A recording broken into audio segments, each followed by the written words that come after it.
one of the ways that I've looked at leadership, because it's so rare, I call what I call the 5 C's of diamond leadership.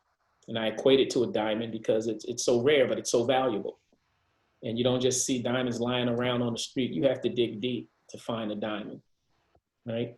And the 5 C's of what I call diamond leadership, and I positioned it as the C's because if you've ever bought a diamond, they usually tell you about the 4 C's that you need to look for when you're purchasing a diamond.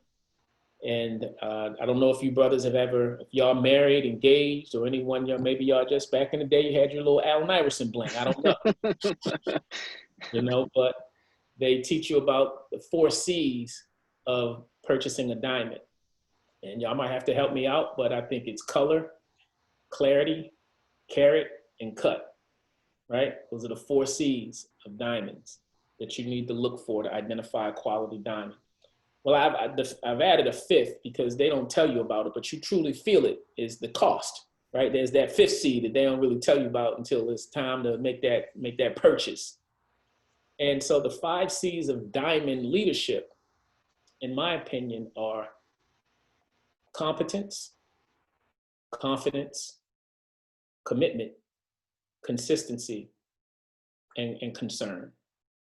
And it's that 5th C, that C of concern, that I think is what really separates a good leader from a great leader, is a concern, a genuine concern for the people that you have been given stewardship over, for the people that you have a responsibility to and a responsibility for. And it's really about looking at leadership through that lens of a responsibility that you have to others, and not so much a position of authority that you lord over other people, but a role of responsibility that you have towards other people. And that's, in my experience, is what has made what makes a great leader instead of just a good leader. Because there are a lot of leaders that are competent, they're good at what they do, and they showcase a lot of confidence. And they may be committed, but then you question is, what are they committed to? And they may even be consistent, show up with the same mindset, attitude, and approach every day. But if they're not concerned, like I'll give you an example, like Hitler, right? Competent, confident, commitment, consistency. So from a leadership standpoint, it took all of those attributes to galvanize an entire nation to get behind you and support the vision that you've set forth. Like, it took a lot of leadership, but did that make him great? I think the greatness is that concern that you have for the greater good of all, right? And that was a very narrow-minded focus that he had, that I believe was driven by a selfish agenda and not necessarily for the greater good of all, right? And so if you think about slavery in this country and what it took to impose slavery in this country, it lacked concern for the greater good of all. So I think that, to me, is what contributes to great leadership. If you all were to think about who you viewed as great leaders in your life, and I don't know, you can just think about whoever that may be, right? Then my question to you is, what made them a great leader? Let's just take a minute to do that, right? It's just just us, just the 5 of us. Let's just talk about it for a second. Who did you consider a great leader in your life? Let's just have some conversation. So for any of you, think about someone that you considered a great leader, someone that you know personally, or someone that's a historical figure. Who do you all consider a great leader? And this is for any of y'all. This is Desmond Miller. I would say one of my great leaders in my life, my community, is my mentor. For the last 20 years, I've been knowing him and just how he gets people to lead. But he led with a lot of love. So he led by example. So you want to get up and work hard for him. You want to get up and follow him because his leadership, but he led with love and he showed by example. So I picked up a lot of his traits. I even can say I learned how to pray because of him. And Mm-hmm. just seeing him as a man pray and take initiative, I like that. So we gravitate towards those things that we like and appreciate. And his leadership qualities, how he takes care of his home, his wife, his children. I may not have the greatest example as me growing up as a man, but seeing him, I look at that example and I say, I want to reproduce that. So I found something in what he does and his leadership by what he does, and I just want to follow that. So that's one person I feel is a good leader. No, thank you for sharing that, Desmond. And I think that's something that's important for us all to keep in mind. And I see John posted in the chat that his grandfather. And John, I don't know if you have the ability to share or elaborate. Looks like you might be driving or something, but if you have the ability to elaborate, we'd love to hear from you as to what you believe made your grandfather or makes your grandfather a great leader. And if you're not in a position to chime in, that's fine. So I'll step in before John goes. I'd say the person that was most influential in my life as a leader was my previous boss. She was a Black woman in the healthcare industry, largely dominated by white men. And the thing that made her, for me, an amazing leader was just her ability to keep everyone accountable. I don't want to say she wasn't liked, but the fellow staff didn't like that about her, that, you know what I mean, she was kind of tough on them, and, you know what I mean, she held everybody to a higher standard. And that gave me the ability to kind of reflect on why she was like that. And a lot of it is that, you know, the work of her employees as a supervisor, as a manager, kind of reflects on her. Mm-hmm. So that was something that really kind of shifted in my mind, and kind of made me want to kind of emulate her behavior as I go forward, you know what I mean, throughout life, is that really focus on holding people accountable, holding myself accountable to kind of getting things done in the right way without taking any shortcuts and stuff like that. No, I appreciate you sharing that. And I think a couple of the things that you two have shared that where I find commonality is they led with purpose. They had intentionality. They had an understanding of why they were doing what they were doing, not just what they were doing. Sounds like they had an understanding of why they were doing what they were doing. And that's what leading with purpose is all about. Because when you're holding people accountable, accountability makes us better, right? And so that shows a concern for the people that you're responsible for. And then Desmond, when you talk about, it's interesting that you use the term love. He led with a lot of love. Now let's not allow that to get lost on us, because that is extremely powerful. That is really, when we talk about that fifth C of concern, that's really what it translates to. The love that you have for the people that are in your care, that under your stewardship, that you're willing to do the things necessary for the greater good of them, not your own selfish agenda, not lining your own pockets. Like, it's about, you know, those people. And I would contend that for each of us on this call, and I don't know each of you individually, and I'm sure you all have some amazing attributes, but the one thing I do believe for each and every one of us is our greatest leadership attribute is our ability and our willingness to love. That is our greatest leadership attribute, is the love that our capacity and ability to love, but then it has to be a willingness to love, which makes us a great leader, because it's a choice, it's a decision. And it's not necessarily about how you feel. It is a decision that you make to be patient, to be kind, to be compassionate, right? To pour into others. Those things are decisions and choices that we make. That's the type of love. And then I am of the belief that love never fails. So that is the principle by which I live my life and by which I lead, is on that principle of love, and knowing and understanding and believing that love never fails. So now, if that's the principle that I'm standing on, that love never fails, and I lead with love in all that I do, then ultimately lead with purpose. But let's stop on leading with love in all that I do.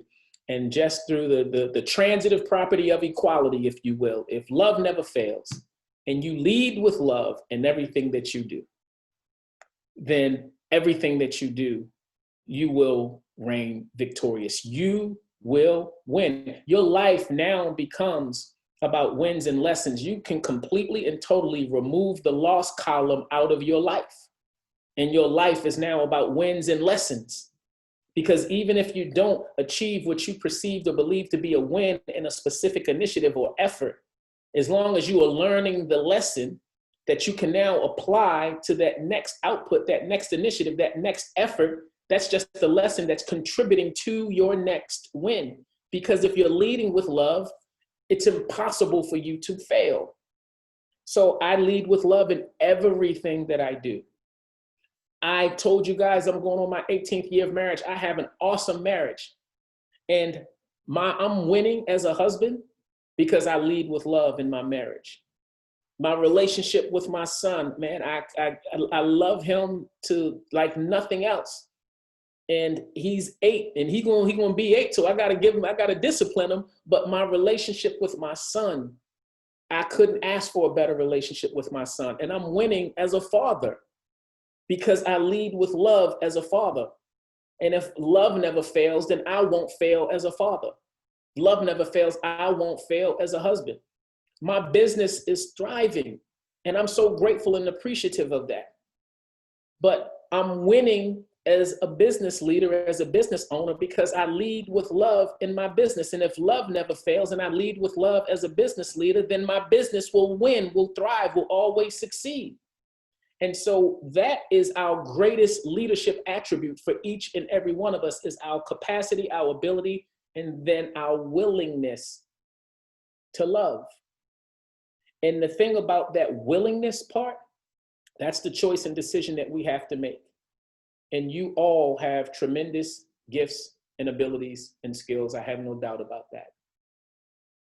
But what's going to catapult you to greatness as a leader? And in everything else that you do in life, it has less to do with your ability to do what others can't do. All of you have tremendous gifts and abilities, right? You may be able to run faster, you may be stronger, you may be able to figure out math equations quicker, you may be able to put words together in a more eloquent and articulate way. Like your ability, you have abilities to do things that other people can't do. And most of us think that that is what will catapult us to our greatness as leaders, is our ability to do the things that other people can't do. But that's where I think we make the mistake, if you will. Your greatness in leadership is tied to your willingness to do what other people won't do, not necessarily your ability to do what other people can't do. That's what will catapult you to greatness as a leader. So you have to be willing to show love and lead with love. And you have to be willing to be intentional and purposeful about the things that you're doing that contributes to the greater good of other people. And it's not always going to be the popular thing to do. In my time in corporate America as an ad executive, I remember when I first started in advertising, one of my bosses told me that, if you may have all heard this phrase, this statement, that the ends are justified by the means. And I don't know if you've heard that statement before, but as I processed that, as I got older, as I had more experience, as I gained some knowledge under my belt, and how we really treated the employees that worked for our organization, the organization in which I worked at the time, is when I really thought about that statement, the ends are justified by the means. The ends are the margins, the profit, the bottom line. The means, how do you get to those means? That's the people. So when you tell me that the ends are justified by the means, you're suggesting to me that you can treat the people any old kind of way, as long as we get the profit, the bottom line, and the margins that we're looking for. And that is a recipe for disaster and destruction in the culture of an organization. And as Desmond said, the people are not going to be willing to follow you. They will do the things that you ask them to do because they have to, not because they want to. And that does not make you an effective leader. That makes you a boss or a manager or a supervisor. But leadership is a verb. It's not a noun. It's not based on a title or function or role. Leadership is what you do that makes you an effective leader, that makes you a great leader, that compels people to be willing to follow you and do the things that you suggest or recommend because they want to do it, because they know where your heart is, because they know they can trust you with the power that they're giving you to serve as the leader. And so leadership is something that requires us to leverage a position of power. And when I say that, I want to give you a distinction that most people don't make between leadership and management. Leadership is about power, where management is about control, right? So even business school will teach you, if you go to business school, they will teach you a principle called the triple constraints of management. And what the triple constraints of management teaches us is that there are only 3 things that we can actually control in business. We can control how much time we invest into an initiative or project. We can control how much money we invest into a project. And we can control the quality of a project, which is typically a function of the first 2, how much time and how much money you invest in it. So you can be Tiffany's and you can have a diamond that is of the highest quality, or you could be a jeweler that produces cubic zirconias. So depending on the amount of time and financial resources that you want to invest in something will determine the quality. But those are the only 3 things you can really control. What's missing? People.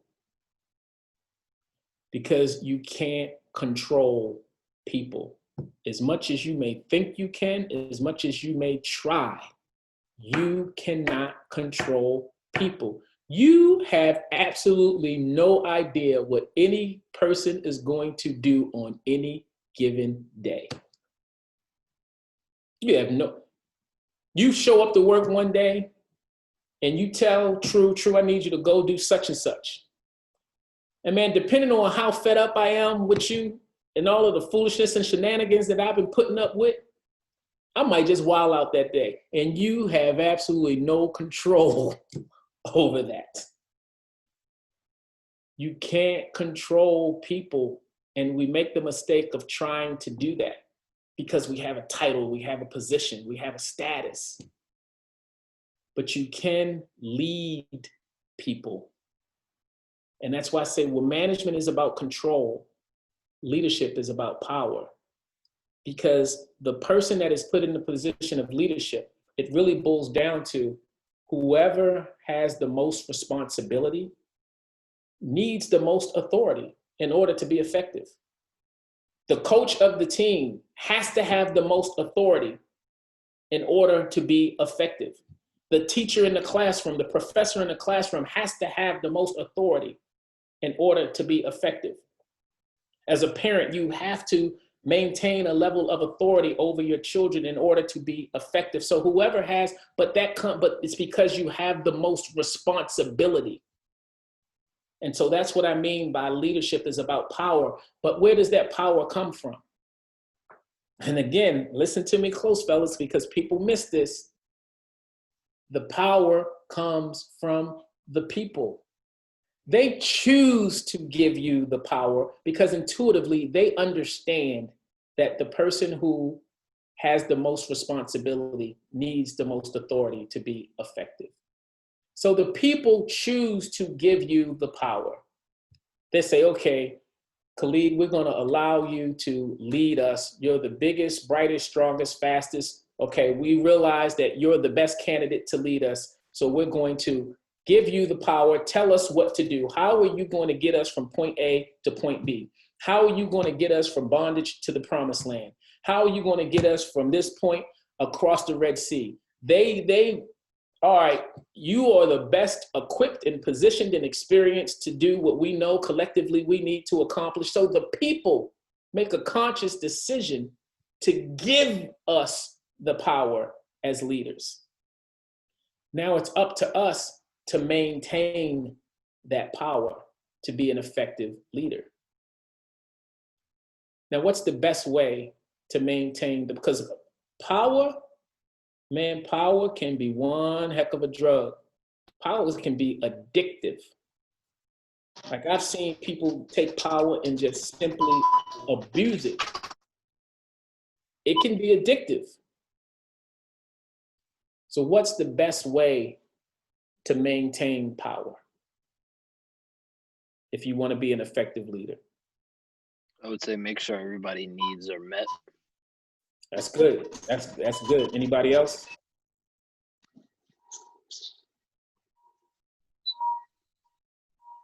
The best way to maintain power is to give it away. Is to give it back to the people. And that's essentially what you're saying, Khalid, is to making sure everyone else's needs are met. Identifying the gifts and the passions in the best way that the people on your team can serve and put them in positions to win and empower. That's where we get the word empower. Empower them to take a level of control or ownership over the areas in which they are best gifted, and the areas in which they are most passionate, and areas in which they can better serve the greater good of the team or the organization. Empower them. So if I know one of you are really passionate about, and you're gifted in the area of event planning, and that's something that you really enjoy, why wouldn't I put you in charge of that facet, that piece, that component of the organization if that's a need for our organization? You go and kill it. And this is what happens when you give away the power to the people. You know what they do? They give it back to you. The more power you give to the people, the more willing they are and the more comfortable they are trusting you with the power, that they give it back to you. They continue to give you more power. And that is how you maintain the necessary power and authority to be an effective leader, by giving the power back to the people. Because now they know they can trust you with the power when they give it to you. So the definition of leadership that I've come up with, and believe me, I looked high and low, and I begged, borrowed, and stole from different leadership experts, different organizations that I viewed as really good and great leaders, authors, teams, because the definition that I found in the dictionary just didn't quite do it for me. So I'm looking at all of these definitions. I'm studying all of these great leaders. And then this definition came to me, and I'd like to say it came to me by divine design. Because when I looked at the definition after I wrote it down, there were 4 specific words that jumped out at me. And it was just like Russell Crowe in A Beautiful Mind. I know y'all a lot younger than me. Y'all probably don't even know what that movie is. But it is a scene when the words are jumping off the paper at him. And that's how it was for me when I wrote down this definition of leadership. And the definition of leadership that I want to offer to you all today. But before I do that, let me hear what are your definitions of leadership? Let's hear how you all define leadership.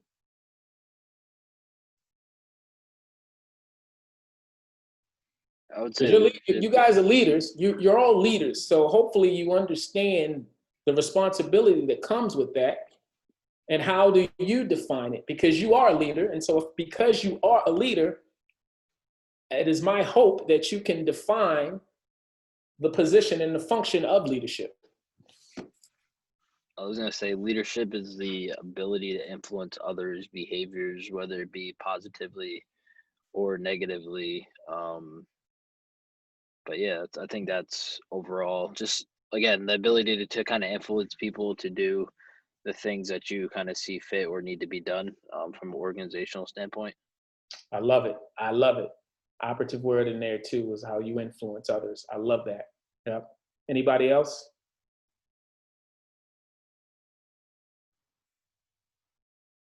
What y'all got for me? Come on, fellas, work with me. Help me out on this. What y'all got? How you defining leadership? Because y'all leaders, you're doing it. You're doing it every day.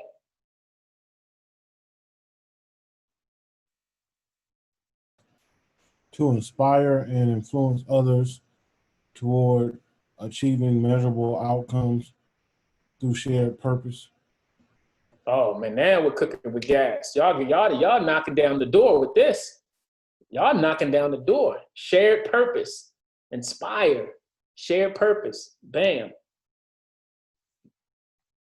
What you got, D? My thing is I see leadership as being able to encourage people to move in one direction as one single unit. You know, if you have a vision, let's see how we can get everybody on that same vision. Right now I'm in a class called organizational leadership, and we've been talking about that as far as like, I seen something on the guy who did Apple. He was saying pretty much a great leader allow people to understand the vision, but get the right people to buy into it. But with that, leave them alone. Let them be who they are, but allow them to grow, but understand what this is the vision. And if everybody has that buy-in, you can move any team forward. It makes me think back when this whole Michael Jordan thing that came out about his last dance, that whole thing that came out about Jordan. One thing I've picked up from that, it was like everybody on those teams, those winning teams, they knew their role. Right. Everybody knew what their job was, from Phil down to the water boy. Everybody knew their job, and everybody played their role, and that's what they focused on. They didn't worry about any other team because they knew they could beat them all because they knew their job and their purpose. Man, you guys have touched on pretty much all of these operative words. And then you even make me think of the New England Patriots, love them or hate them, with Bill Belichick. And their whole mantra, if y'all remember, has been do your job. They had clarity of purpose of their specific role on the team, but they had clarity of purpose for the greater good for the entire organization, but they also knew how their role contributed to achieving that. So they understood how their individual purpose contributed to the team purpose and did their job. Belichick put those players in position to win, put those players in position to succeed. He empowered them, as you're suggesting, Desmond. He empowered them, put them in, and then leave them alone. Let them do their job.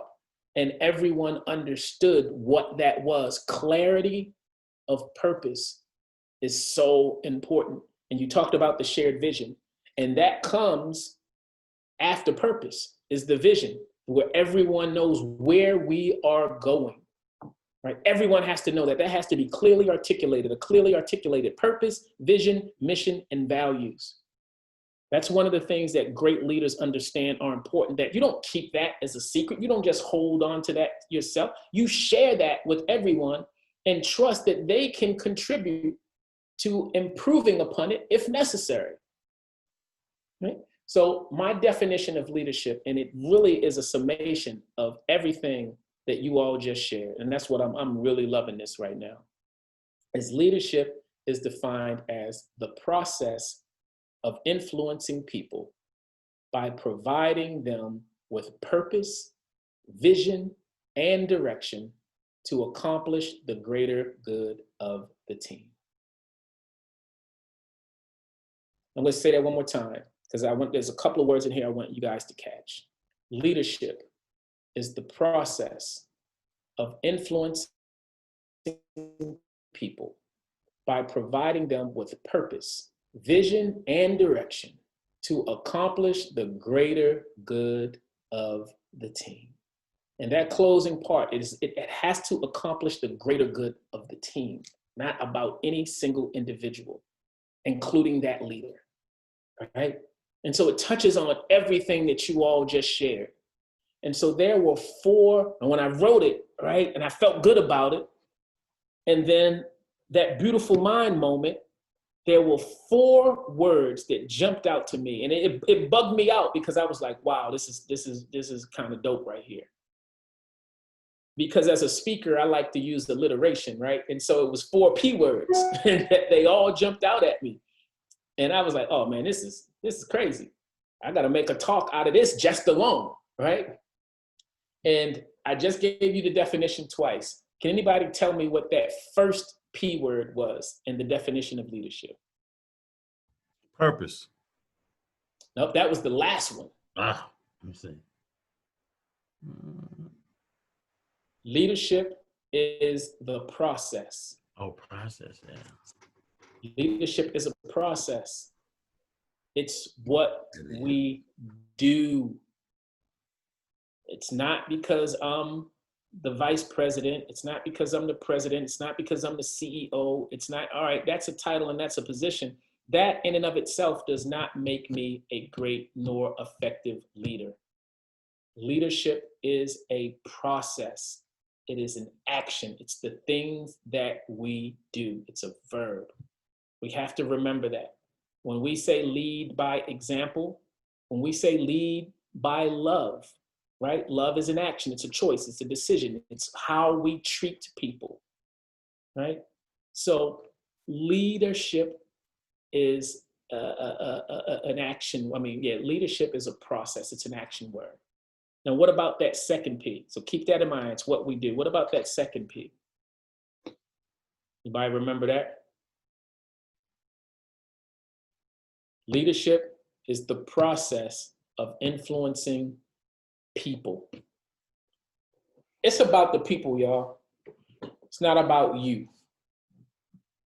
And I think that's one of the hardest things for a lot of leaders to come to terms with. It's not about you. Told you leadership power can be a crazy drug that we get addicted to, and we can begin to make it about us, but it's not. It's about the people that we have a responsibility to and how we are treating the people. Are we nurturing and developing and putting them in positions to win? Are we empowering the people? We can't operate from that mantra of the ends are justified by the means and treat the people any old kind of way just to get the profit, just to get the bottom line, just to get the margin. Those are the things. When we do that, we make it about things. We make leadership about things and not the people. Leadership has to be about the people and how we nurture and develop and empower the people under our stewardship. Third P. Anybody got that? Desmond already gave us the last one, the fourth one. We know what that is. If you're talking, D, you're on mute. I can't hear you. Oh, okay. Leadership is the process of influencing people by providing them with purpose, vision, and direction. Providing. Leadership is about provision. How are we serving others? What are we providing? It really is about how we serve others. And great leaders understand that. But if you think about the great leaders throughout history, and I don't know who comes to mind, maybe Martin Luther King comes to mind. Right? Maybe, who else may come to mind when you think about the great leaders throughout society? Mahatma Gandhi may come to mind, right? These are people who were focused on how they served others. And that's what elevated them to positions of greatness in their leadership role. It's about provision and how we serve others. And then that takes us to purpose. And we should always be leading with purpose, with intentionality. And purpose is simply defined as why you do something. And believe it or not, as simple as that may sound, a lot of leaders don't truly understand why they do what they do. They can tell you all day about what they do. And most of them can even tell you how they do it. But the real value that will distinguish a good leader from a great leader is those that understand why they do what they do. And that's what purpose is understanding why you're doing what you're doing. You shouldn't be doing it for the accolades. You shouldn't be doing it for the props. You shouldn't be doing it just for the money. You shouldn't be doing it for the status. You should be doing it because it aligns with the purpose that has been placed on your life, the calling that has been placed on your life. And then once you have that purpose, communicate clarity of purpose to others. So once people have clarity of purpose and they understand why they're doing the things that you are influencing or leading or guiding or directing them to do, they do it with so much more emphasis. I call it the VIP experience. And we all understand what VIP is, and we all love to be in VIP, and we all like to be treated like a VIP. And so I call it the VIP experience. And what clarity of purpose does is it provides a VIP experience for you and everyone else involved, everyone else that's under your leadership. And that VIP experience is value, impact, and precision. Because it gives where you're going. That's the vision you talked about, D, right? It gives where you're going more value. People now understand where they're going and they see the value in it because they now have clarity of purpose. They understand why you exist, why they exist. So it gives where you're going more value. It gives what you do, that's the mission. Where vision is going, mission is doing. A vision is where we're going. A mission is what are we doing to get to where we're going. So it gives your vision, it gives where you're going more value. It gives what you're doing more impact, right? That's the I. So now people are going to do the things that they've been asked to do with much more impact in how they go about doing it. And then it gives how you do it more precision. It's much more efficacy. You're more precise because you understand why you're doing it. And so even if it requires you to employ and adopt some of your own skill sets and experiences into something, because you understand why you're doing it, now you're going to be more precise. It's like, oh, you know what? I can probably do this and do it a little more like this. And if I flip it and switch it and do it like this, then it'll help make it more efficient and effective. Because you're not just being robotic and following a direction. You have clarity of why you're doing what you're doing, and you know where you're supposed to get to, right? And so I liken that to David and Goliath. One of my favorite stories is David understood why it was important to take out Goliath. That is why he was able to be as impactful and effective as he was. Because methods are many, principles are few. Methods will always change, but principles never do. And that's the purpose of why we're doing something. That should remain the same. But now, once you've given people clarity of purpose, you've empowered them to employ and apply different methodologies that may be within their skill set that you had no idea about. And now they can be more impactful and effective in how they do it. Because when everybody was trying to take out this giant, this bully, Goliath, this dude that was just strong arming the entire neighborhood, everybody scared of this dude. He talking cash trash, and everybody, they done tried everything.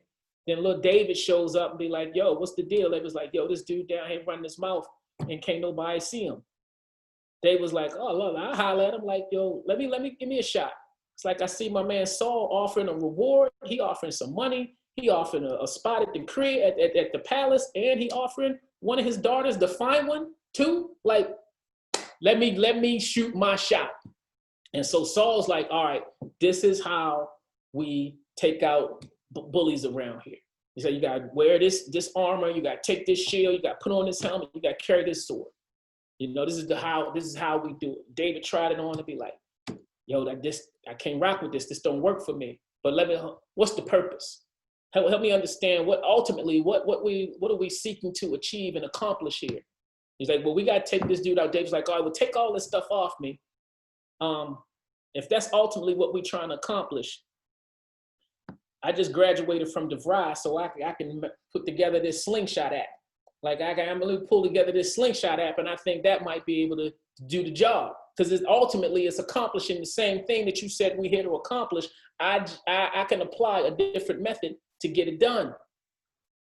And so Saul was like, no, that'll never work.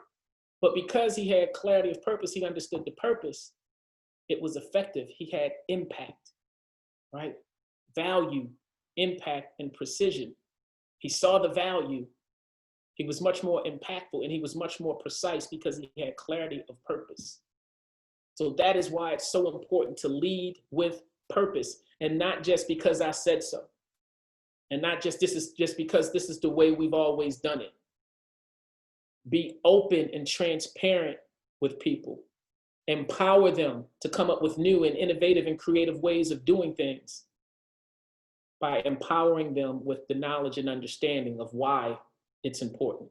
It was Miles Monroe, I believe, that once said, and God rest his soul, he's no longer with us, an amazing leader, author, and speaker, who once said, when we don't know the purpose of something, abuse is inevitable. If we don't know why we're doing what we are supposed to be doing, we will mess it up every time. That includes our very own existence. If we don't know why we are here, if we don't have clarity of purpose for our very own lives, we will abuse our lives. The gifts that have been given to us, the talents that have been given to us. So in order for us to be the most effective we can be, to live out our full God-given potential in every realm of life, to lead others with purpose, we first have to have clarity of purpose for our very own lives. And so how do we find that? How do we discover that? How do we uncover that? It's a simple formula, gentlemen. And you've been doing it. If you're living today in today's era, you understand how to follow a GPS. Now, what GPS, that as the technology has been designed, stands for Global Positioning System. You punch in the coordinates as to where you want to go, where you desire to go, and the little voice takes over and tells you where you're supposed to go. And all you have to do is listen and follow the direction. But we all have our own internal GPS. And that stands for your gifts, your passions, and your service. I can't tell you what your unique purpose is, but we all have a very unique purpose for why we are here. And the formula to following that purpose and discovering that purpose is simply to follow your own internal GPS. And the good news for us is the coordinates have already been preset. We don't even have to punch in the coordinates. We came with the coordinates already preset. It was like the factory setting was already in place when we got here. So our part is to simply listen. Because you have the gifts that you have for a reason. It's not arbitrary, it's not random, it's not a coincidence. You all have gifts, and a gift, what is a gift? Something that has been given to you. It's something that you are just naturally good at and you don't even know why.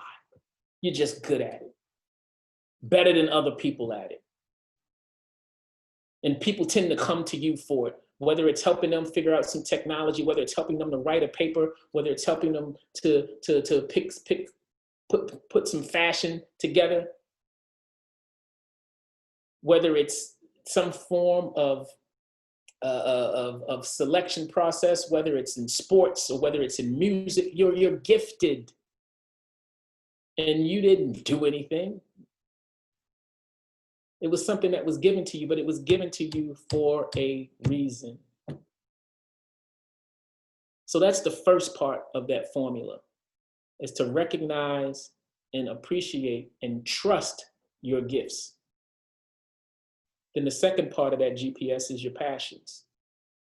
The things that you are passionate about, the desires that have been placed into your heart that you just absolutely love without any limitations of time, money, or permission. You would do it anyway. We all have that thing inside of us. I would do what I'm doing today, even if I wasn't getting paid. If I had a job, I would still be wanting to do this. Is a burning desire and a passion inside of me that I still would have to do this on the side. I'm just so blessed and so fortunate that this is what I get to do for a living. And I want that for everyone else, because there is no better feeling. And so it's those passions that are inside of you that are compelling you to want to do whatever that thing is that you wake up in the morning thinking about. I know a lot of corporate executives that I coach, they often talk to me about, True, these are the things that keep me up at night. I was like, no, let's not focus on the things that keep you up at night. What gets you up in the morning? That's what we need to be focusing on, because those are your passions, the desires of your heart that will sustain you when things get tough. And you talked about Steve Jobs, Desmond, you talked about Apple and the Steve Jobs story. One of the things I love about Steve Jobs is his passion. The reason Steve Jobs succeeded to the degree and the level that he did is because he understood that it was his passion that would sustain him when things got tough. And things will get tough for all of us. That's not even a question. But if you're not passionate about what you're doing, when things do get tough, when the storm does come, you're gonna quit. You're gonna give up, because it's gonna be like, it's not even worth it. It's more trouble than it's worth.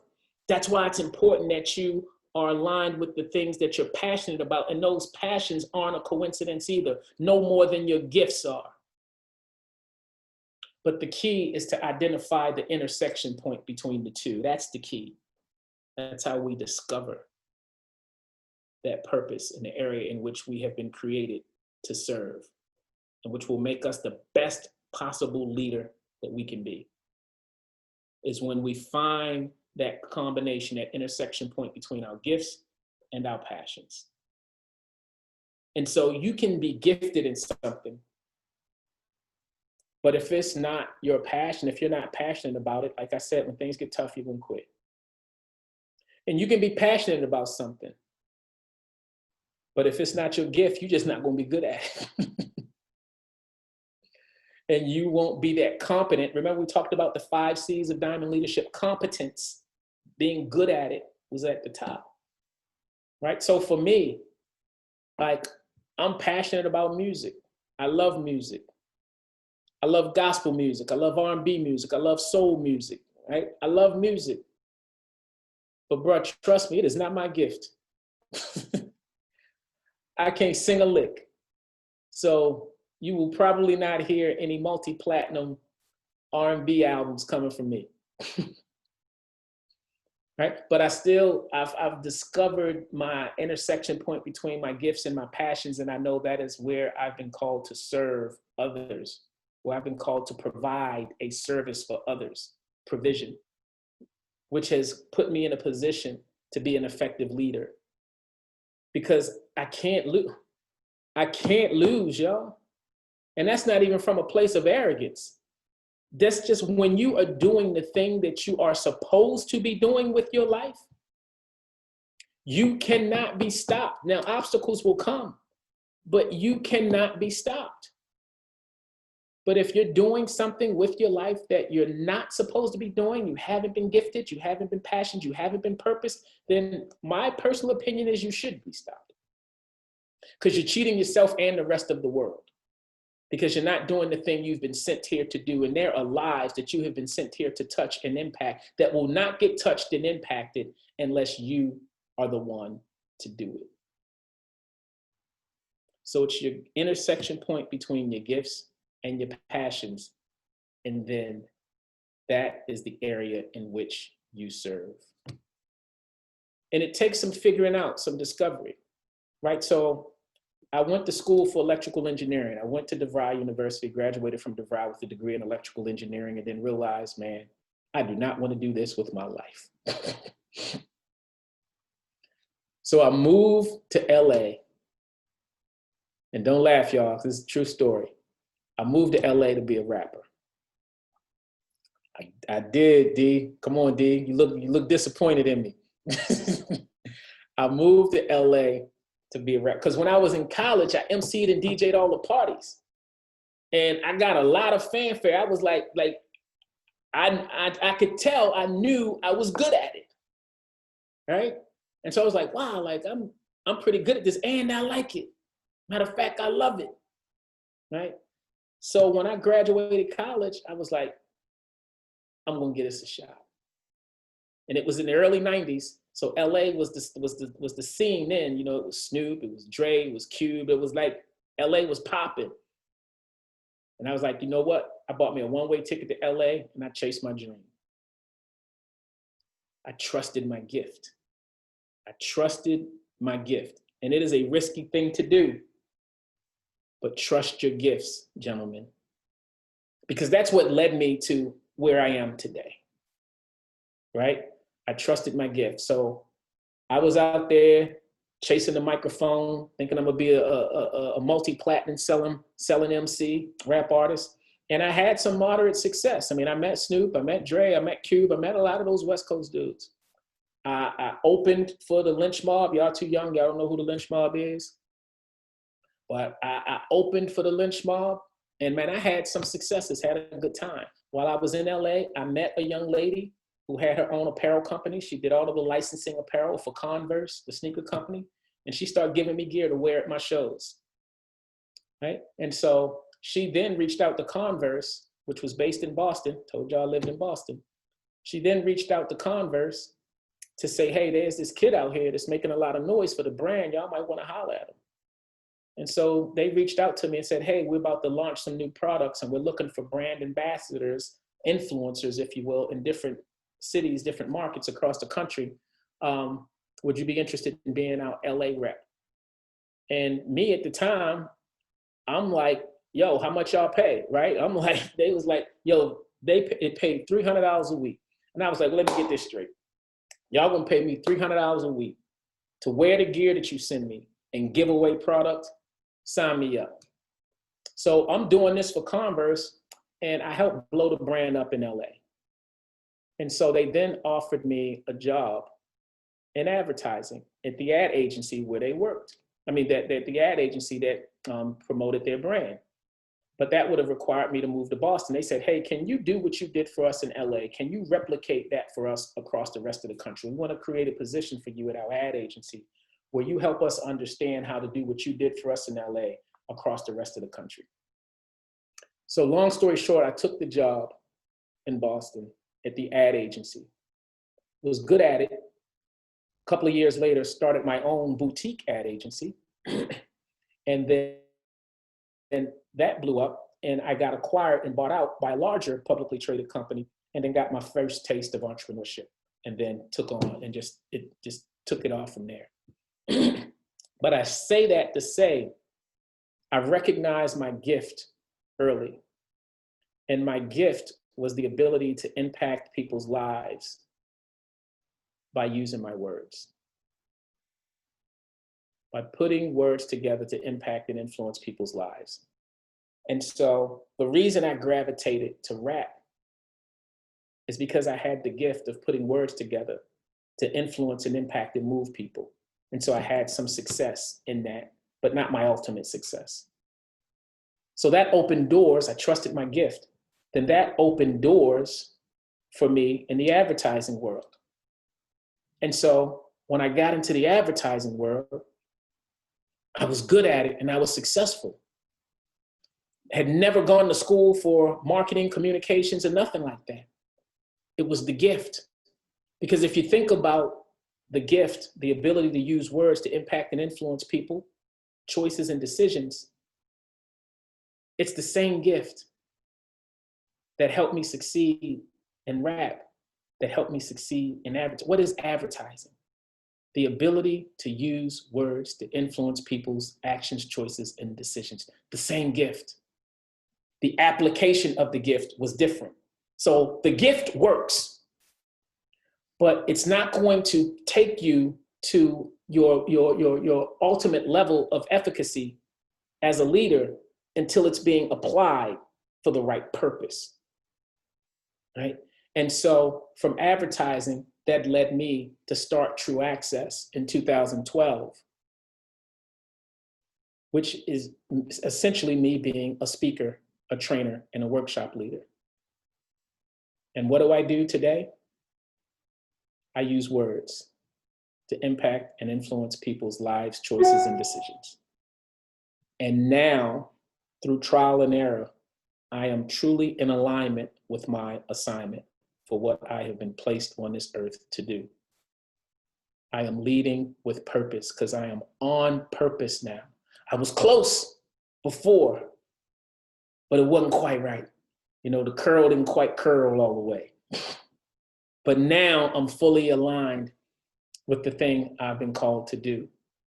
And it's no stopping me. And again, that's not from a place of arrogance, just from a place of knowing that I'm doing what I'm supposed to be doing with my life, right? And so it's the gifts combined with the passions and a willingness to serve. Because for a lot of years when I was in advertising, I was an advertising exec. I was successful in the eyes of the world. I had status, title, money, position, all of those things. But I didn't feel fulfilled because I had the combination of the first two, of the gifts and the passions. I'd figured that out. But I wasn't serving an audience greater than myself. It was self-serving. If I had a nice car, I wanted a nicer car. If I had a nice house, I wanted a nicer house. If I had a nice watch, I wanted a nicer watch. I was on this hamster wheel of self-serving. And it wasn't until I realized that last piece, that S in that GPS, of serving those that I've been given stewardship over, serving those that I've been made responsible for, serving an audience bigger than myself, is when things clicked. And I believe I was catapulted from being an okay leader to being a more effective leader and really leading on purpose. So I say all that to say, your gifts make room, gentlemen. Your gifts will open doors, but you have to trust your gifts. And your passion will sustain you when things get tough, and things will get tough. And then when you serve others, you will always get more than you give. That's just the basic principle of sowing and reaping. And when we talk about the principle of sowing and reaping, we often hear you reap what you sow. And somehow in our society, that has been turned into a negative. When something bad happens, people say, you reap what you sow. But it's actually a promise that can bear a lot of fruit in our lives. So if you reap, if you sow love, if you sow compassion, if you sow all of these positive things into the lives of others, that is also what you will reap. And the interesting thing about the principle of sowing and reaping, as it comes to leadership, that doesn't get explained in that principle, is we say you reap what you sow, but we also have to remember you only reap when you sow. So you can't reap any sort of harvest, any sort of fruit, any sort of benefit if you're not sowing into others. But one of my favorite parts of that principle that doesn't get talked about is not only do you reap what you sow. So if you sow apple seeds, you're going to get an apple, right? Not only is it you only reap when you sow, because if you never sow that seed, if you never plant that seed, you can't expect no apple tree, right? But you always reap more than you sow. Test me. You always reap more than you sow. If you plant an apple seed right now, how many apples are you going to get?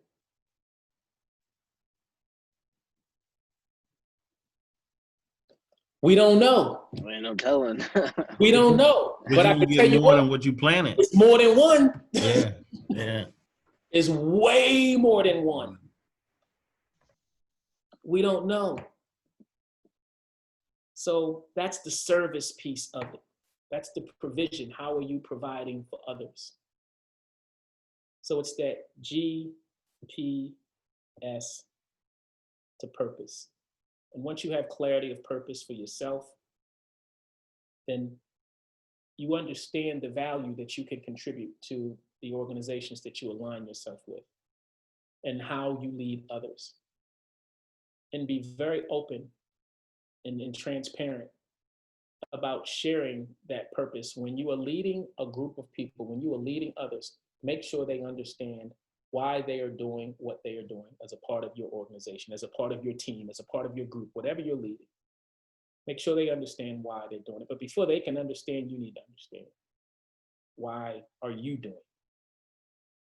How does it align with your purpose for which you've been sent here?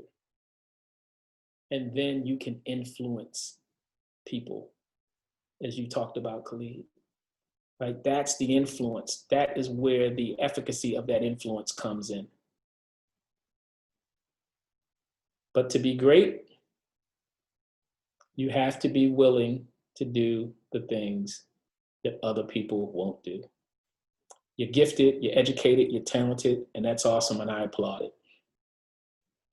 But those aren't the things that are going to catapult you to greatness. It's your willingness to do the things that other people won't do. So, gentlemen, that is my offering to you today on the importance of leading with purpose. I hope this spoke to each of you individually, because I know the feeling, I know the blessings, I know the fruit that comes from it, and I want that for each of you. And not only for you, because I also know the impact that it has on the peoples whose lives you're meant to touch. And so as much as I want it for you, I want it for the world, because of what you have been fashioned to deliver in this world. We need it. We see what's going on out here. We need your gifts to be applied in the manner in which they have been intended, because it can only come from you. Because each of us have been fashioned and crafted in a very unique way to deliver on a purpose that was designed only for us. And so only you can do what you've been sent here to do.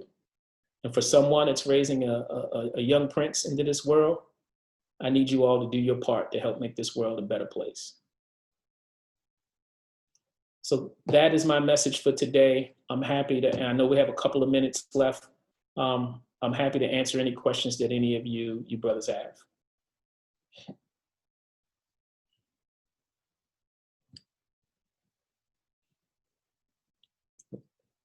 Nope. Well, gentlemen, thank you for your time. I appreciate you giving me this time. I know everyone's time is valuable. I always want to be mindful and respectful of that. If y'all have any questions for me, don't hesitate. Feel free to reach out to me, and I'm happy to answer any questions that you may think of later. So thank y'all for your time. Y'all have a blessed day. Appreciate it. Thank you. Everyone take care. Y'all take care.